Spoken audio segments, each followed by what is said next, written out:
Hello everybody, on this video I am going to give you my thoughts on both the Xbox Series X and the PlayStation 5. I now own both current gen, or some people still call them next gen consoles, and I did recently, through some trades, was able to get my hands finally on a PlayStation 5, and now that I've spent more than enough time with both the PS5 and the Xbox Series X, which I've had this now for over a year, I wanted to give you guys my thoughts on it because I know a lot of people think that I'm a big Xbox fanboy. That's not true. I love video games. I am a gamer at heart.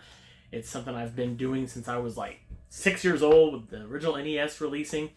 And I have played the PS5 before. I have owned the Series X about 6 months after it originally released, so maybe we're looking about 2 years now. But I've had both of these consoles, and I've spent more than enough time with them, and I wanted to give you guys my well-formed opinion now on both. There's a lot I could say here. So let's get into first the Xbox Series X. Now, yes, this console is insanely powerful. It is pretty big. Granted, it's not as big as the massive PS5, which when I opened this up and got to actually hold it for the first time, I was very impressed with just how big it is, how massive this console is. It's a little heavy too. But the PS5 is a very sleek looking console. Don't get me wrong, it looks great.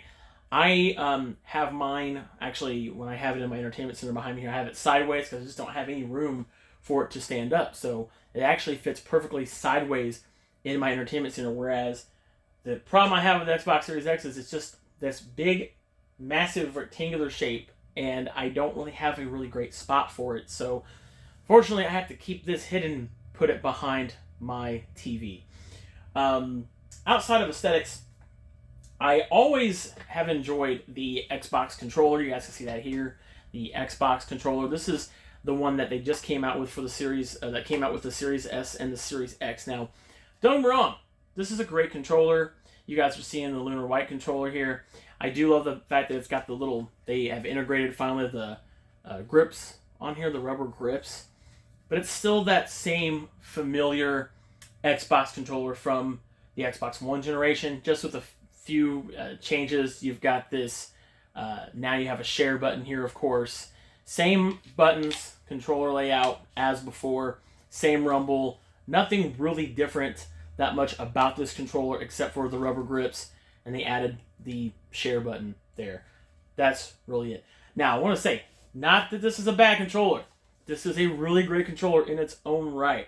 But when it comes down to it, I got to give it to PlayStation, because the PlayStation DualSense controller has won me over. It is, in my opinion, a better controller than the Xbox Series S X controller. It is. And I'm going to tell you why. Because this controller, it's called DualSense for a reason. You can feel pretty much everything. I love the adaptive triggers here in this controller. The touchscreen, everything about this controller just feels right. It doesn't have rubber grips because it's got the little, it's got that little material on the back. So it still has that feel to it, but it's not rubberized. And I actually kind of prefer that over the rubber feel of the back of the Series SX controller. But the immersion. This controller is going to immerse you in more ways than one over the Xbox One controller. I'm telling you right now. The touchpad is great, although there's some games that use it. There's not as much as I think that should be using it. I've always loved the LED color. I was playing Star Wars Jedi Fallen Order earlier before I started recording the game, because I've been trying games that are on both consoles to see which I think I'm enjoying more. Whatever color lightsaber you're using, this is going to light up to that. It's actually really cool. And there's a part in the game where you're customizing your lightsaber, and you can choose which color you want your lightsaber crystal to be, and it will actually change. I just accidentally turned it on. You can see the color there. It will change. This LED light will, depending on what color lightsaber you're using. I think that's really sweet. I love the microphone. It adds some even more immersion to it. If there's audio clips being played in certain games, you can actually hear them in the speaker here. Another great part is this has a built-in microphone too. So for a lot of you who maybe don't have a headset, and you know we talk about headsets here a lot on this channel, you don't need one, really, if you're just going to be using it for party chat and things like that. Now, I do recommend that if you're going to be playing games like Call of Duty and things like that, more competitive, you still want to get a headset. You know I always recommend Turtle Beach, but you definitely still want to get a headset if you're going to be playing competitively. A lot of times you can forget that you have a mic built into your controller, and so you might say something that you probably don't want anybody to hear, and if that's the case, you probably shouldn't be saying it, but you might forget that you have your microphone on. Now, the cool part about this is there's a button right there, how well you guys see that, that will let you turn off and on your microphone. And a little amber color light will come on to let you know if your microphone's on or not. I recommend turning that on. Now, what's great about the PS5 is it does have voice controls, but the cool part is the voice controls are disabled by default. So you can try using them. I haven't used them yet, but you can try to use them. But me personally, I've turned them off because, you know, if you have enough smart enabled devices like I do in the house, like I have a Google Nest, I have a Amazon Echo and things like that, you know how sometimes you might say a word and it might sound like a word, and if you say, hey, PlayStation or whatever, it might, turn on, or if you say something that sounds like that, it might turn on and stop you while you're playing a game. So I don't have the voice activation stuff controls on. You can, though, and if you want to check them out, you can. Also, USB-C plugins, same goes for the Xbox. The only thing I still like more about the Xbox versus the DualSense is the fact that you can take out the battery. You can use AA batteries. If your battery runs out, you can just pop some batteries in. You can use rechargeable batteries. You can always have a battery pack ready to plug in here like I do. I have several, some given to me by Turtle Beach, some that I've picked up from other companies. You always have stuff charging and ready to go, whereas this you can just plug in. Now, they do have, for DualSense controllers, some rechargeable stands. You can sit these in. You can set them in next to, if you have a table like I do, if you have a little coffee table next to your couch where you sit at, or recliner or what have you, you can put these on a stand and set them there. But me personally, I think for the biggest benefit of this is the fact you can take this off and you can just get rechargeable like play and charge kits and things, whereas this you have to plug it in, or you have to plug it put it on a charging stand, as it doesn't let you open it up. However, both controllers are still great controllers. It's just me personally, I've been pleasantly surprised. The other thing I like about the controller on the PS5 is it's quiet. You don't really hear a lot of sounds when you're pushing down. It's relatively more quiet. Probably can't really hear that all that much. But if I start touching the buttons and pushing them down on the Xbox controller, you hear that? Yeah, definitely a big difference.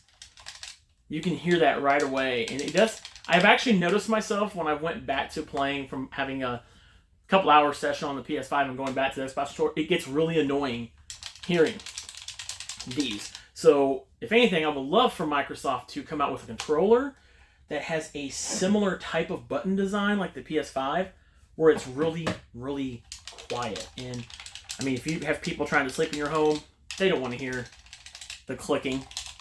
Look at that. You can hear that. That's loud. And that's just me pushing. Look, I'm pushing that like I normally would. Compared to this, you can barely hear that. Super, super quiet. All right. But yes, so for me, the winner here clearly goes to the DualSense controller. It's by far a much better controller than the Xbox Series X. And this is also, I believe, Bluetooth enabled, so you can use this on your computer and things like that. It is absolutely amazing. So, another thing I like about, I know we're talking about hardware still, but my biggest thing I love is the fact that the side plates on the PS5 can be removed. You can get custom side plates. You can get them from PlayStation. They do have different colors, like they have a galactic purple color. They have a red. They have a midnight black, if you like black. I kind of like my consoles that have a little bit of color to them myself. This is why I like the white. It's up to you. You can do that. A lot of the side plate colors come in the same color as the DualSense controllers. They have different colors as well. And so you can actually get these controllers. I'll show you here. You can get these controllers in different colors. I've got a purple. This is a galactic purple PS5. I love this. I'm a big fan of the color purple, by the way. And you can get these in multiple colors as well. So there's that. So yes, you can customize the console. I like the fact that these side plates, they actually come off really easily, and you've got a couple. You still only have one USB port on the front, which I kind of think is weird. I think they should have more than one, so you can have multiple controllers plugged in at the same time. There are some on the back. Now, when it comes to the quietness, me personally, both of these consoles are relatively quiet when it comes to playing and being used. I use both of these consoles as not just for gaming purposes, but for media purposes. So I watch YouTube, I watch Twitch, I watch Disney Plus and all those other streaming services like Netflix and things like that. I use both of these for them. So not only are they my consoles I game on, which I primarily use for, but I also use them as a means of watching media and streaming media as well. So I've had the Xbox on for about 10 hours a day. I've had the PS5 on for about 10 hours a day. And both consoles are relatively quiet. I've not had either of them overheat. They've both done a really great job as far as not getting too hot. So I just recommend, if you're going to be using them a lot or just using them in general, make sure you put them in a place where they're well ventilated. They've got plenty of room on the sides and on the top, especially for the for the Xbox Series X on the top because the fan's up here. Other than that, they've been very, very quiet. Unlike the PS4 Pro, which when I played God of War Ragnarok on there, it got super loud. It sounded like an airplane was taking off. I'm not even kidding. It was so loud that it was distracting me from enjoying the game. But when you play it on the PS5, it's super quiet. You don't notice it. It's as if it's not even on. Now, I want to talk about the software. We've been talking a lot about hardware, and the hardware is fantastic on both of these consoles, but let's talk about software. So, I'm a big fan of UI, which is the user interface, which is your dashboard.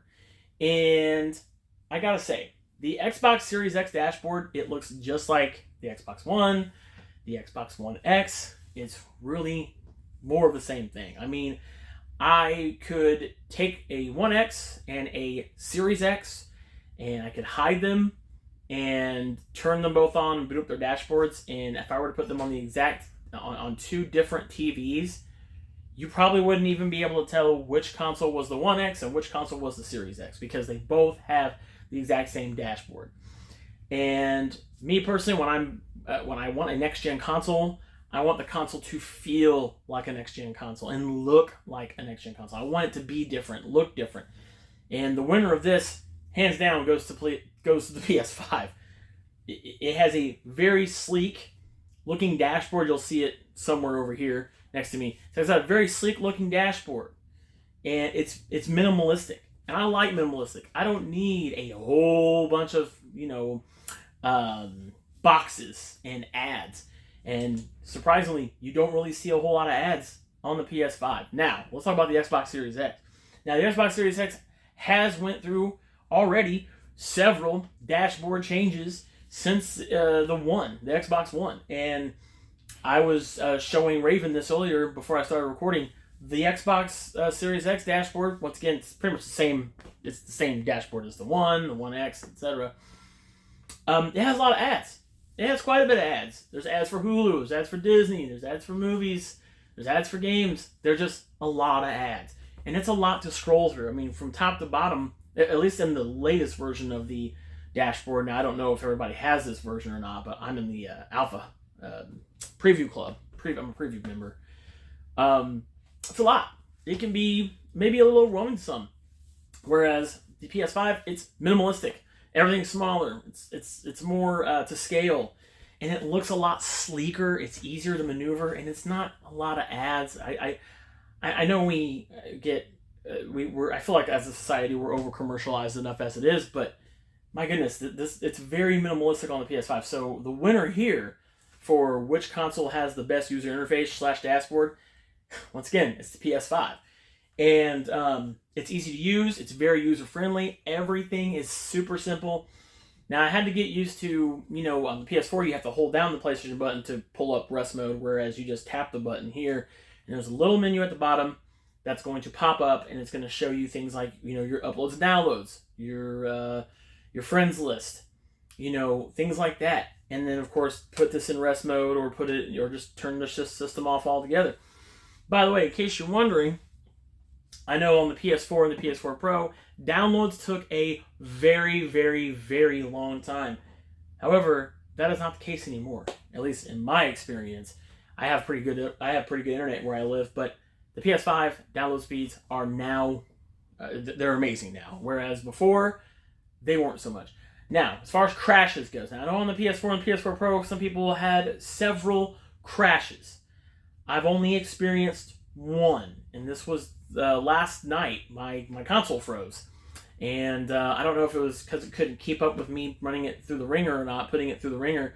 I was going really fast through menus and trying to test and see if the PS5 hardware and chipset and everything could keep up with the things I want to look at. And it did kind of freeze a little bit, going through different friends lists and things and trophy sets and such.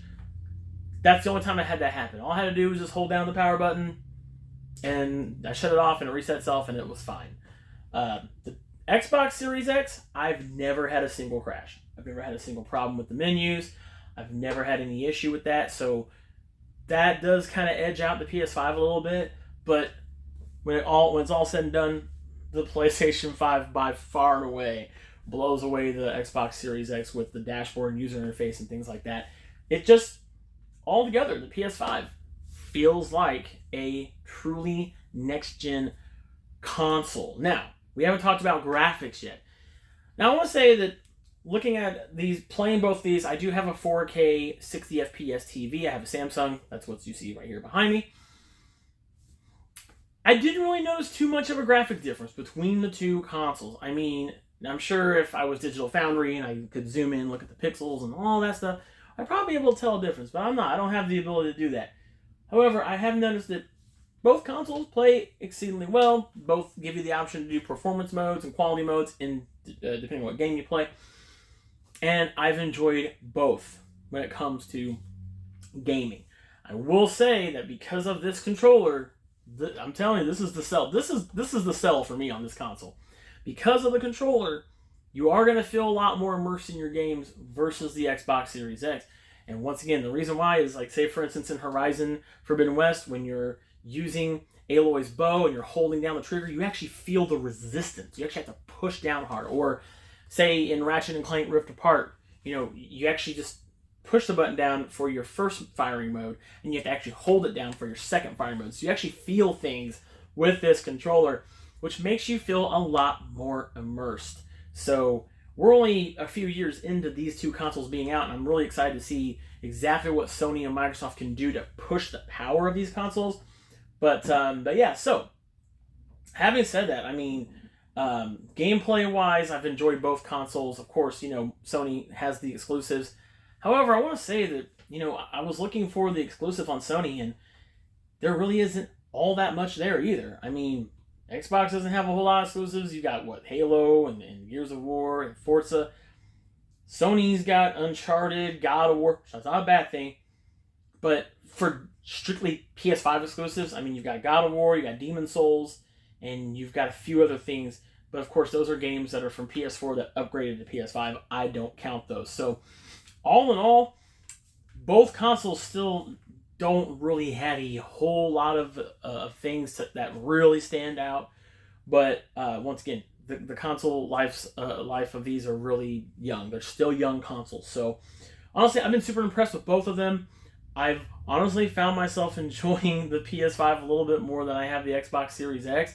Not that it's a bad console. I think it's a great console. I personally believe that now's a really great time to be a dual next-gen, current-gen, whatever we're going to call it, console owner. Me personally, I don't want to miss out on anything, which is why I made some trades, sold some of my collection, etc.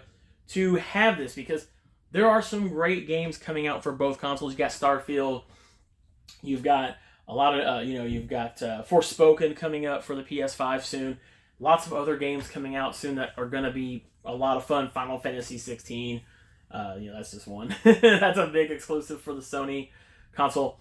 But all in all, I think that both consoles offer a great value for what you get. You have Game Pass on the Xbox, which is an insanely great value. You get games day one they come out. You get, if you do Ultimate, you can get PC Game Pass with that as well. And access to tons of games. Sony now has a similar thing where you can do the PlayStation Extra, Premium, Essential, and things like that. So you also have a collection of really great games, especially Sony exclusives. You can, if you have the Premium, you can stream all the PS3 games, which I think is kind of weird that they still can't find a way to just let you download them, but whatever. But you get, you get your franchises. You get Jack and Daxter, you get Ratchet and Clank on there and things like that. Lots of great games as well. So that's really just my thoughts on both of these consoles. They're both amazing. And what's great too about the PS5 is the PS5 is apparently no longer hard to find. You can actually go pick these up. I remember going to a GameStop the other night. They had PS5s for sale. So we finally got to the point where both of these consoles are now available. So, but let me know your thoughts in the comment section below. Don't start any toxic, none of that toxic fanboyism. That's not allowed here. But let me know which ones you like, which ones you enjoy, what games you've enjoyed. Let's keep the comments mature, okay? And let me know your thoughts on both these consoles. And for more of our thoughts on video games, movies, TV, conventions, we do a podcast called The Next Level from time to time on here as well. Please be sure to subscribe to the domain. We're wanting to hit 2,000 subscribers by the end of the year. I think we can get even more than that. Maybe 3,000 or 4,000 maybe. But be sure to subscribe to our channel. We thank you so much for your support. And if you like the video, you know what to do there as well. And we will see you on the next one. Thank you, guys.